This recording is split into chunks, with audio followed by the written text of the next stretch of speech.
좋은 아침입니다. 6월 15일 목요일입니다. 우리에게 주신 하나님의 말씀 로마서 9장 30절에서 10장 4절까지 말씀 함께 보겠습니다. 그런즉 우리가 무슨 말을 하리요? 의를 따르지 아니한 이방인들이 의를 얻었으니 곧 믿음에서 난 의요. 의의 법을 따라간 이스라엘은 율법에 이르지 못하였으니 어찌 그러하냐? 이는 그들이 믿음을 의지하지 않고 행위를 의지함이라. 부딪힐 돌에 부딪혔느니라. 기록된 바 보라, 내가 걸림돌과 거치는 바위를 시온에 두노니 그를 믿는 자는 부끄러움을 당하지 아니하리라 함과 같으니라. 형제들아, 내 마음에 원하는 바와 하나님께 구하는 바는 이스라엘을 위함이니 곧 그들로 구원을 받게 함이라. 내가 증언하노니 그들이 하나님께 열심히 있으나 올바른 지식을 따른 것이 아니니라. 하나님의 의를 모르고 자기 의를 세우려고 힘써 하나님의 의에 복종하지 아니하였느니라. 그리스도는 모든 믿는 자에게 의를 이루기 위하여 율법의 마침이 되시니라. 아멘. 하나님의 말씀입니다. 한번 더 읽으시면서 묵상하시겠습니다.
어제 우리가 잊혀져가는 진리, 하나님의 주권에 대해서 말씀을 살펴봤는데요.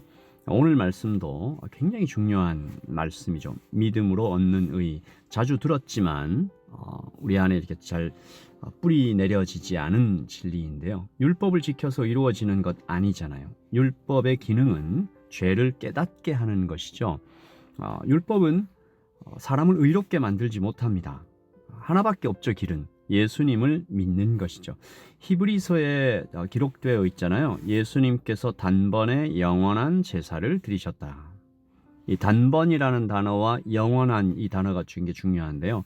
대제사장들이 짐승의 피로 드리는 제사는 여러 번 해야 되고 잠깐에, 그러니까 단번도 아니고 영원하지도 않죠. 여러 번 드려야 됩니다. 그리고 효력은 잠깐이에요. 하지만 영원하신 하나님께서 자기 몸과 즉 살과 피로 드리는 이 제사는 영원하고 완전하고 단 한 번의 속죄를 이루시는 것이죠.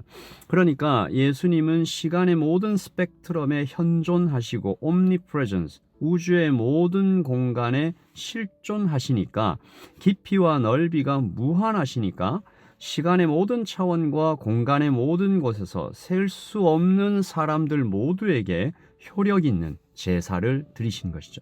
복음이 그 얘기입니다. 복음은 예수님께서 이렇게 이미 완성하신 이 어마어마한 일을, 완전한 의로움을 받으라. 나에게 이미 도착했다.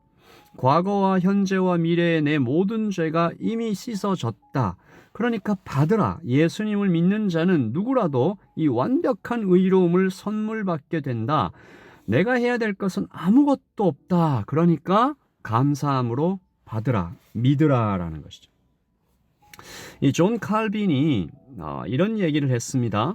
이 5가지 이 굉장히 중요한 교리를 얘기했는데 앞글자를 따서 튤립이라고 하잖아요. 첫 번째, total depravity. 사람은 전적으로 타락했다. 구원받을 가능성이 정말 1도 없다. 그런 사람에게 unconditional election. 하나님의 무조건적인 선택이 임했다. 어떤 사람에게요? 정말 unconditional하게 인종, 성별, 도덕성, 성격 어떤 조건도 없이, 그런데 성령께서 effective calling, 죽은 내 영혼을 살리시는데 성령이 부르시면 반드시 사람이 일어난다라는 거죠. 고쳐 쓸 수가 없었어요. 그래서 예수님의 영을 그냥 아예 인설션 하셨습니다. 부어 넣으셨습니다. 그러면 이 사람은 irresistible grace, 저항할 수 없는 그 하나님의 은혜의 음성 앞에서 그 은혜를 받고 하나님의 자녀로 다시 태어나는 거죠.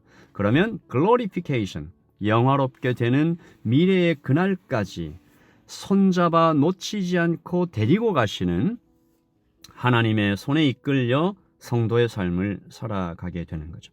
여러분, 첫 번째, total depravity. 여기서부터 glorification, 영화롭게 되는 그때까지 내가 한 것, 내가 할 수 있는 것이 하나도 없어요. 내가 회개해서 구원받은 거 아닌가 아시죠?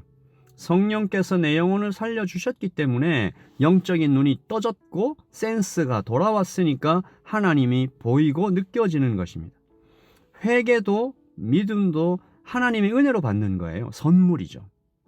그래서 이것을 수동적인 의다, passive righteousness다. 그리고 양자됨이다, adoption이다 이렇게 부르는 겁니다.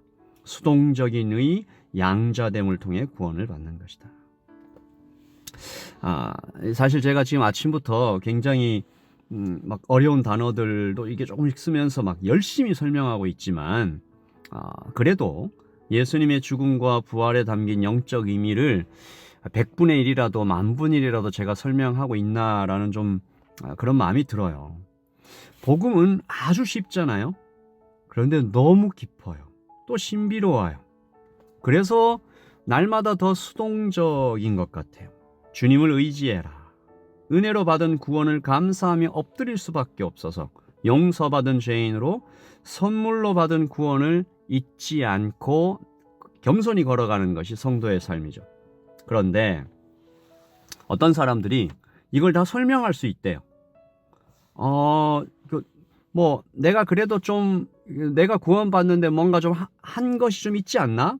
내가 좀 나의 구원에 나도 좀 뭔가 보탰다 이렇게 얘기하는 사람이 있죠. 그래서 그런 사람들은 삼위일체, 성육신 하신 하나님, 피의 제사, 임의와 아직의 긴장 속에 있는 천년왕국, 요한계시록의 수많은 상징들의 의미 이런 걸 그냥 완전하게 깔끔하게 설명할 수 있다라고 생각하고 막 설명을 해냅니다. 시도해요. 이런 얘기를 들으면 많은 사람들이 속아 넘어갑니다. 와, 인간의 욕망을 완전히 만족시켜주죠. 내 손안에 딱 들어오는 내가 이해되는 하나님을 만났잖아요. 얼마나 좋겠어요. 그러나 거꾸로 생각해보면 이게 얼마나 말이 안 되는지 알 수 있습니다. 나의 작은 머리로 이해되는 하나님이 어떤 하나님일까요? 내 손안에 들어오는 간편한 하나님 뭘까요? 힘센 노예에 불과한 거죠. 너무 극단적으로 말씀드리는 것 같지만 사실은 이런 모습과 똑같잖아요. 힘이 세고 능력이 많지만 변덕이 심하고 까다로운 노예. 맹수와 같은 거죠. 잘 먹여주고 피로들을 채워주고 화가 나지 않도록 잘 모셔야 되는 어떤 맹수, 힘센 노예. 그래야 그 힘과 유용한 능력들을 써먹을 수 있으니까. 슬프게도 때때로 하나님을 이렇게 대하는 사람들이 있습니다. 그렇다면 이 사람들이 드리는 예배는 뭘까요? 하나님께 드리는 예배입니까? 아니면 자기 자신에게 드리는 어떤 종교 행사예요? 이런 예배를 계속 드리면 어떻게 될까요? 드리면 드릴수록 더 악한 사람이 돼가겠죠. 나는 높아지고 하나님은 점점 낮아지고. 그래서 구약에 보면 말라기에도 이제 그런 말씀들이 있는데 하나님께서 어느 때 예배 모라토리움, 예배 중단을 선언하십니다. 예배 그만드려라. 제사 그만드려라. 저도 사실 이 말씀을 예전에 좀 오해한 부분이 있어요. 마치 이런 것 같은 거죠. 감히 나에게 이따위로 예배를 드려 이렇게 분노하시는 하나님을 뵙는 것 같은. 근데 아니었어요. 여기에는 하나님의 깊은 근심이 있었습니다. 너희들 이러다가 큰일 난다. 망한다. 이런 예배 계속 드리면 너희들 정말 망한다. 믿음을 의지한, 즉 수동적인 의가 아니라 행위를 기반한 자기 의는 반드시 실패합니다. 오늘 사도가 기가 막힌 대조를 사용해서 말씀을 하고 있는데요. 9장 30절입니다. 그런즉 우리가 무슨 말을 하리요? 의를 따르지 아니한 이방인들이 의를 얻었으니 곧 믿음에서 난 의요. 의의 법을 따라간 이스라엘은 율법에 이르지 못하였으니. 기가 막히죠. 의를 따르지 않은, 다시 말하면 나는 의롭지 않다라는 자기 부인을 한 이방인들.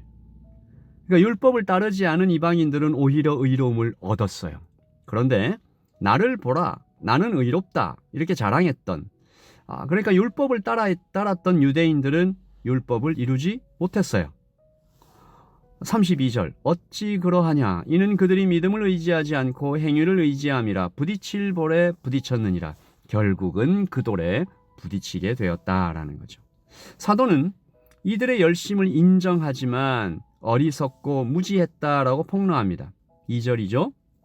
10장 2절 내가 증언하노니 그들이 하나님께 열심히 있으나 올바른 지식을 따른 것이 아니니라. 자기 의를 세우려는 모든 시도 실패합니다. 올바른 지식 아닙니다. 사람의 머리에서 나온 것 올바른 지식이 될 수 없습니다. 성령께서 우리에게 알려주시는 바로 그 지식, 성령님을 통과한 예수님의 십자가 앞에 엎드린 복음의 지식, 이것이 올바른 거죠. 여러분 오늘 10장 3절에 보면 하나님의 의를 모르고 자기 의를 세우려고 힘써 하나님의 의에 복종하지 아니한 그 모습, 이것이 유대인들의 실패였고 심각한 죄였고 하나님의 슬픔이었습니다. 적극적으로 힘써 하나님을 거역하는 지경에 이르는 거죠. 오늘 아침에 내가 받은 구원, 나에게 오신 하나님을 혹시 내가 가볍게 여기고 있는 그런 순간은 없었는지. 내가 다 설명할 수 있어. 내가 받은 구원에 나도 좀 뭔가 하나 보탰어. 이런 마음 다 내려놓고 하나님 정말 은혜로 선물로 구원받았습니다. 감사합니다 주님. 주님 우리에게 성령께서 주시는 올바른 지식으로 우리를 겸손하게 하시고 하나님을 따라가는 그런 매일이 되게 하여 주시옵소서. 오늘 4절 읽겠습니다. 그리스도는 모든 믿는 자에게 의를 이루기 위하여 율법의 마침이 되시니라. 율법을 온전히 이루신 분은 예수님 한 분밖에 없고요. 그 예수님 안에 있을 때에만 우리는 오히려 율법을 지키게 되는 것이죠. 제가 한번 기도하고 오늘 하루를 시작하겠습니다. 하나님 아버지, 과거와 현재와 미래의 내 모든 죄가 씻어진 것에 대하여 감사함으로 나아가는 오늘 하루가 되게 하여 주시고, 하나님 우리를 책망하실 때조차도 우리를 향한 사랑과 근심이 가득 차 계신 하나님의 마음을 우리가 발견하게 하여 주시고, 우리의 인생 그 어느 순간에도 교만하지 않게 하여 주시고 하나님께 나아가 성령님을 의지하는 오늘 하루가 되게 하여 주시옵소서. 하나님, 우리가 잘못된 열심으로 올바르지 않은 지식을 따르다가 망하지 않게 하여 주시고 내 의를 세우고 하나님의 의를 가볍게 여기는 그런 어리석은 길을 걷지 않도록 도와주시옵소서. 주님, 우리를 날마다 더 겸손하게 하여 주실 우리 주 하나님을 찬양합니다. 감사합니다. 예수님의 이름으로 기도합니다. 여러분, 우리 로마서 말씀을 좀 계속 보고 있는데 계속 이 겸손이 강조되는 것 같아요. 선물로 받은 구원을 그저 믿는 순수한 믿음이 우리에게 필요한 것 같습니다. 오늘 하루도 우리를 의롭다 하시고 탁월하다 하시고 아름답다고 하시는 주님 앞에 아멘 하면서 겸손하게 십자가 앞에 나아가는 우리 모두가 되기를 예수님의 이름으로 축복합니다. 샬롬. 내일 아침에 또 하나님의 말씀으로 함께 뵙겠습니다.